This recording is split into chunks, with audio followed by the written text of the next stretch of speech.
केंद्रीय मंत्री मीनाक्षी लेखी विकासनगर के जगत ग्राम बाड़वाला में स्थित राष्ट्रीय स्मारक अश्वमेध यज्ञ स्थली पे पहुंची। यह उनका एक निजी दौरा था। सूचना मिलने पर पुरातत्व विभाग के अधिकारी भी वहां मौजूद रहे।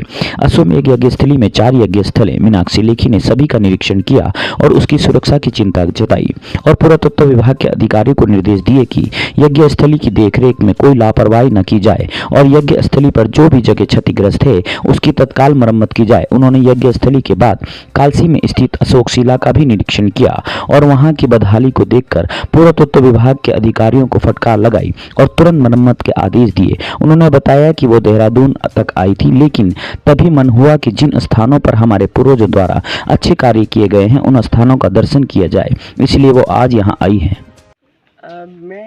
मेरे पास अभी संस्कृति मंत्रालय में उप मंत्री का पदभार है। एएसआई मेरे नीचे काम करती है और नेशनल मॉन्यूमेंट अथॉरिटी का भी जो काम है वो हमारे पास रिपोर्टिंग होती है। तरुण विजय जी के समय पर यहाँ पर कुछ काम हुआ। मुझे याद है एक फ़ाइल इनकी विज़िट की कोई मैंने साइन की थी, तो मुझे ये बात ध्यान में थी।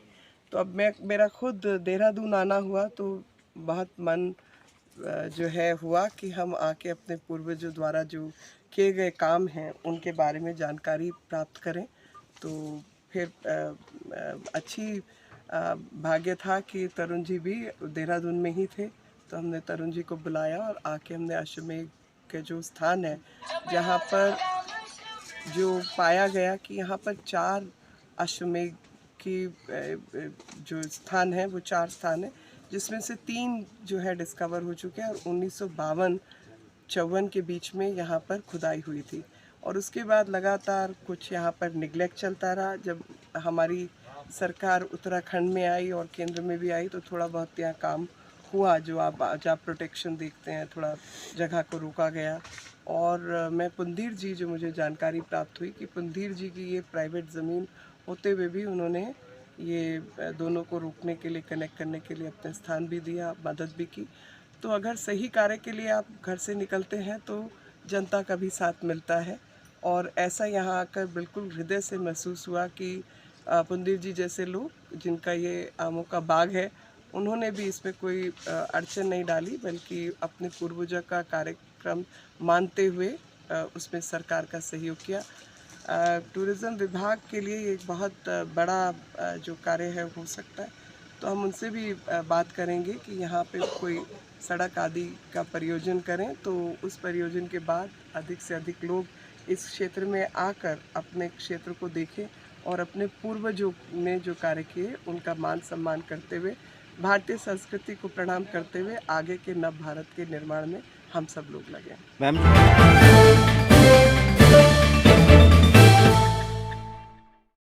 चकराता विधानसभा के कालसी ब्लॉक में ब्लॉक प्रमुख मटोर सिंह की अध्यक्षता में क्षेत्र पंचायत बैठक का आयोजन किया गया। बैठक में क्षेत्र पंचायत सदस्य, ग्राम प्रधानों के साथ जल निगम, जल संस्थान, स्वास्थ्य विभाग, उद्यान विभाग, कृषि विभाग, महिला सशक्तिकरण व बाल विकास विभाग, समाज कल्याण विभाग के अधिकारी मौजूद रहे।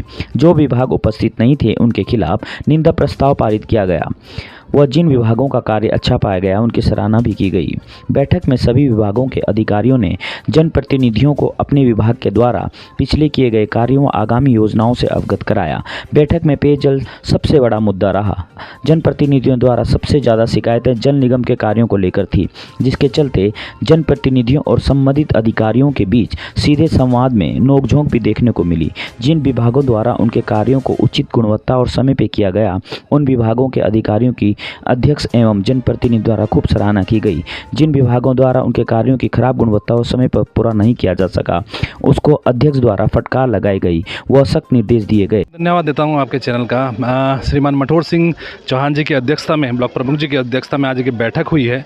निश्चित तौर पर बैठक अपने टाइम पर की गई है और जिले से काफ़ी अधिकारी यहाँ पर उपस्थित रहे और क्षेत्र की जो समस्याएँ रहीं, जो मूलभूत समस्याएँ थी, चाहे वो सड़कों की थी या पानी की थी या स्वास्थ्य की थी या शिक्षा की थी, उन सब विषयों पर यहाँ पर बड़ी जोरों के साथ चर्चा की गई। जो जो कर्मचारी यहाँ पर उपस्थित नहीं थे उनके खिलाफ निंदा प्रस्ताव पारित किया गया और जो कर्मचारी यहाँ पर काम में अपनी अनदेखी देख रहे थे उनको भी यहाँ पर फटकार लगाई गई।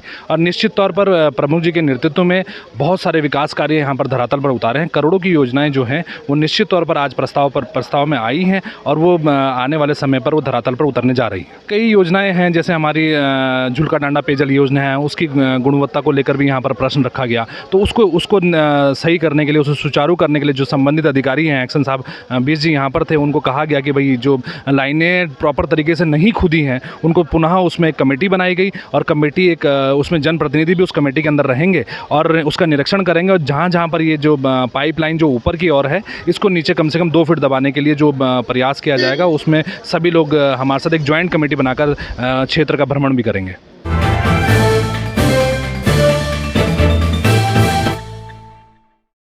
खानपुर के विभिन्न क्षेत्रों में रमज़ान उल मुबारक की अलविदा जुमा नमाज अदा की गई। इस अवसर पर नमाजियों की संख्या में बढ़ोतरी होने के कारण मस्जिद में कमेटियों के द्वारा वजू का पानी सहित ध्वनि विस्तारक यंत्र का बेहतर इंतजाम किया गया। अलविदा जुमा की नमाज अदा करने के लिए नमाजी 1 बजे से ही मस्जिद में दाखिल होने लगे थे।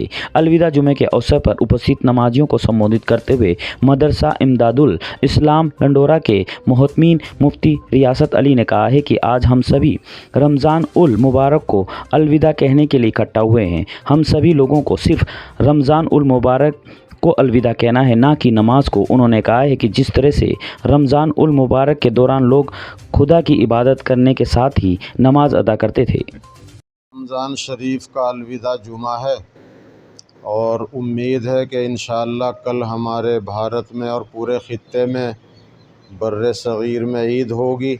ऐसा भी हो सकता है परसों हो जाए, लेकिन उम्मीद ज़्यादा कल की है। तो रमज़ान शरीफ भी अल्लाह की तरफ से अल्लाह के बंदों के साथ हमदर्दी करने का महीना है और ईद का त्यौहार भी जो अगरचे मज़हबी त्यौहार है मगर उसमें भी प्यार मोहब्बत का पैगाम और संदेश दिया जाता है, क्योंकि इलाके के लोग मुसलमान भाई जमा होकर ईद की नमाज अल्लाह की इबादत की शक्ल में पढ़ते हैं और अपने लिए और अपने तमाम मुल्क और पूरे जहान के लिए अमन सलामती की दुआ करते हैं। ये इज्तिमा और ये इस तरह का जमा होकर अल्लाह की इबादत करना, ये ख़ुद इस अपने आप में एक पैगाम है कि हम सबको मेल मिलाप से मोहब्बत प्यार से रहना है और एक दूसरे के दुख दर्द में शरीक रहना है। अल्लामा इकबाल मरहूम कहा करते थे, मज़हब नहीं सिखाता आपस में बैर रखना, हिंदी है हम वतन है हिंदुस्तान हमारा।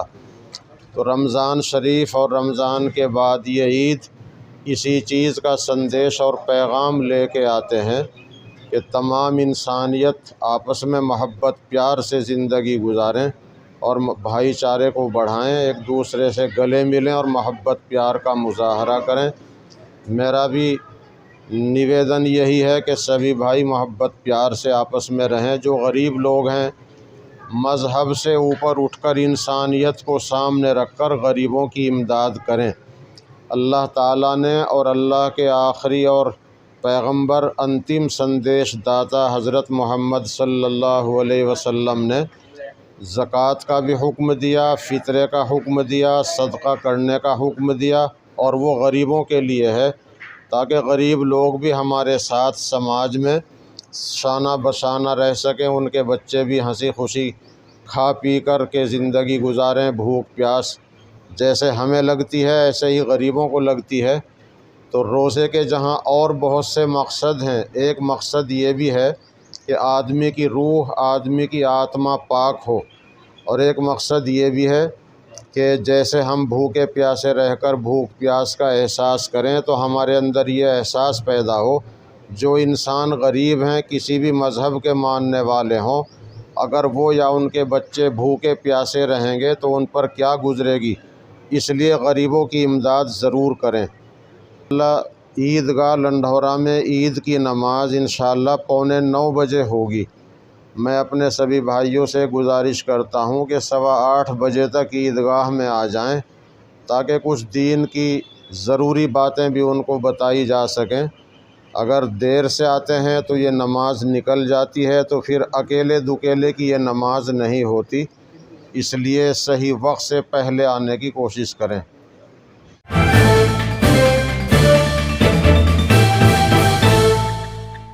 गर्मी के मौसम को देखते हुए कुमाऊं मंडल में पेयजल की समस्या के साथ ही जल जीवन मिशन के अंतर्गत कार्यों के संबंध में आयुक्त दीपक रावत ने कैंप कार्यालय में मंडल के जल संस्थान एवं जल निगम के अधिकारियों की बैठक ली। कुमाऊं आयुक्त ने कहा है कि गर्मियों में नलकूपों की खराबी बार बार होती है, इसलिए नलकूपों के मोटर के साथ ही अतिरिक्त पार्ट समय पर क्रय किए जाएं ताकि मोटर खराब होने पर तुरंत ठीक हो सके। इसके अलावा जिन स्थानों पर पाइपलाइन द्वारा पानी लीकेज हो रहा है उन्हें शीघ्र मरम्मत कराया जाए और साथ ही पानी की बर्बादी को रोका जाए। इसके अलावा गर्मी में अतिरिक्त टैंकरों की आवश्यकता होने पर अतिरिक्त टैंकरों की व्यवस्था सुनिश्चित करें ताकि आम जनमानस को पानी की परेशानियों से जूझना न पड़े। देखिए, मीटिंग इस बात की थी कि गर्मियों में जो पानी की किल्लत होती है और कई जगहों पे हम देखते हैं कि पानी सुचारू रूप से पहुंच नहीं पाता या कम होता है, खपत भी बढ़ जाती है, ये भी इसका एक बड़ा रीज़न होता है। तो इसको लेके क्या तैयारियां हैं? एक तो जो रूटीन तैयारी होती है वो ये होती है कि जल संस्थान पे अपने टैंकर्स होते हैं जो इनके अपने खुद के होते हैं, उसके डीजल का खर्चा होता है, तो खैर रूटीन मैटर है। इसके अलावा जल संस्थान बहुत से टैंकर्स को हायर करता है जिसके रेट्स जिला स्तर पे अप्रूव होते हैं, तो सभी जगह ये रेट्स अप्रूव हो गए हैं। और इस बार गर्मी ज़्यादा क्योंकि पड़ रही है और अभी से कुछ क्षेत्रों में दिक्कत पानी की सामने आई है, तो अतिरिक्त जो टैंकर्स की धनराशि है उसकी डिमांड यहाँ पे की गई है। हल्द्वानी में एक एक्स्ट्रा समस्या ये होती है कि ट्यूबवेल पे आधारित बहुत से हमारी पेयजल योजनाएं हैं, तो सबमर्सिबल पंप्स हमारे यहाँ पे फूक जाते हैं, तो उसमें स्पेयर लगभग 54 पंप्स को जो स्पेयर में हमें चाहिए उसकी डिमांड हो रखी है। कुछ पहले से ही हैं, कुछ और हमको मिल जाएंगे। और बाकी रूटीन में जो लीकेजेस हैं, जो बड़ी लीकेजेस हैं जिनसे पानी हमारा एक तो वेस्ट होता है और दूसरा सड़कें भी टूटती हैं, उसको नियमित रूप से चेक करने के निर्देश दिए गए हैं। इसके अलावा जल जीवन मिशन की प्रगति, ऐसे जो काम हैं जिन पे कि अभी तक टेंडर नहीं हो पाए, ऐसा कोई भी काम नहीं, टेंडर्स सब पे हो गए, लेकिन लगभग 30-35 काम अभी भी ऐसे हैं जिनमें टेंडर्स तो हुए हैं लेकिन अभी वर्क ऑर्डर जारी नहीं हो पाया, कहीं पे कोई पार्टी नहीं आ पाई तो उन पे रीटेंडर्स चल रहे हैं। इसके अलावा उन कामों को देखा गया जहाँ पे कि टेंडर्स भी हो चुके हैं, वर्क ऑर्डर भी प्लेस हो गया है, लेकिन मटेरियल मोबिलाइज मौके पे नहीं हुआ है। ऐसे सब जितने भी कॉन्ट्रैक्टर्स हैं उनको नोटिस देने के लिए कहा गया है कि मटेरियल मोबिलाइज करके साइट पे आ जाएँ। कुल मिला के जो छोटी योजना है उसमें तो काम तेज़ी से चल रहा है, जो बड़ी योजना है उसमें क्योंकि मटेरियल आने में दिक्कत भी होती है, थोड़ा वक्त भी लगता है, तो उसकी समीक्षा भी मेरी ओर से की जा रही है। इसके अलावा जल निगम की ओर से नमामि गंगा के तहत कुछ सीवेज योजनाओं पे भी काम हो रहा है, जिसमें कि बड़ी नालों की टेपिंग करनी है, उधमसिंह नगर में चल रहे हैं। ये भी नई योजनाएं, हाल ही में इनके टेंडर्स हुए हैं, तो 15-16% के आसपास ही इसमें अभी प्रोग्रेस है। Thank you.